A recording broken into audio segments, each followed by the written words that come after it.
ജയ് ഭീം ജയ് ഭീം ജയ് ഭീം. എന്താണ് യഥാർത്ഥത്തിൽ ജയ് ഭീം? വേടന്റെ ഇതുപോലത്തെ വീഡിയോയ്ക്ക് താഴെ ഒരുപാട് മോശം കമന്റുകളാണ് വരാറുള്ളത്. 2026 ഇന്ത്യയിൽ, അത് നമ്മുടെ കേരളത്തില് ജാതിയില്ലെന്ന് പ്രസ്താവിക്കുന്ന ഒരു വിഭാഗത്തിൽപ്പെട്ട ആളുകൾക്ക് ഈ മുദ്രാവാക്യം ഒരു പ്രഹസനമായും അല്ലെങ്കിൽ ദുരന്തമായിട്ടൊക്കെ തോന്നിയേക്കാം. ഈ ജൻസി യുഗത്തിലും ജാതി വിവേചനം പറഞ്ഞ് മനുഷ്യന്മാരെ തമ്മിൽ തല്ലിക്കാൻ വേണ്ടി മാത്രം വരികൾ എഴുതി ഫേമസ് ആയ ആളല്ലേ വേടൻ എന്ന് പറയുന്നവരോട് ഇന്ന് കേരളത്തിൽ എവിടെയാണ് ജാതി ഇല്ലാത്തത്? വേടൻ വിളിച്ചു പറയുന്ന രാഷ്ട്രീയമാണോ നാടിന് അപകടം, അതോ വേടനെ വേട്ടയാടുന്ന രാഷ്ട്രീയമാണോ നാടിന് അപകടം? എല്ലാ കീഴ്ജാതിക്കാരുടെയും കൊണ്ടുവരുന്ന പ്രശ്നം കഴിക്കും.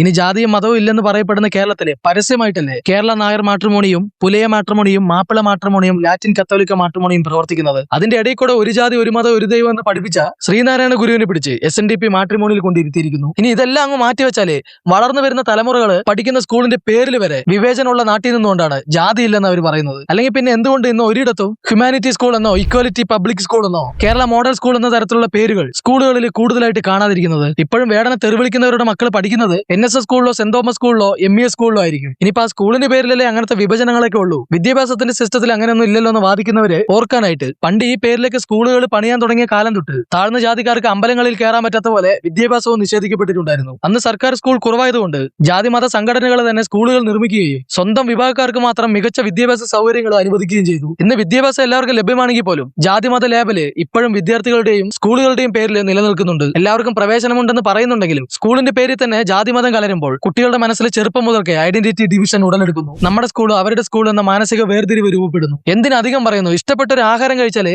കഴിച്ച ആഹാരത്തിന്റെ പേര് ഉറക്കെ വിളിച്ചു പറയാൻ പോലും സ്വാതന്ത്ര്യമില്ലാത്ത ഒരു നാട്ടിലാണ് നമ്മൾ ഇപ്പോഴും ജീവിച്ചുകൊണ്ടിരിക്കുന്നത് എന്ന് ഓർക്കണം. അതുകൊണ്ട് തന്നെ ഇതിനെല്ലാം എതിരെ ശബ്ദിക്കുന്ന വേടനെ പോലുള്ള ആളുകളുടെ ആവിഷ്കാര സ്വാതന്ത്ര്യം രാജ്യത്തെ ഏതൊരു മനുഷ്യന്റെയും അടിസ്ഥാന അവകാശമാണ്. അതിൽ വേർതിരിവ് കാണിക്കുന്നവർക്കെതിരെ ജയ് ഭീം എന്ന മുദ്രാവാക്യം ഉയരുക തന്നെ ചെയ്യും. ജയ് ഭീം എന്നത് വെറും ഒരു മുദ്രാവാക്യം മാത്രമല്ല, അതൊരു വിപ്ലവത്തിന്റെ ശബ്ദമാണ്. ഒരു സമൂഹത്തിന്റെ ആത്മാഭിമാനത്തിന്റെ പ്രഖ്യാപനമാണ്.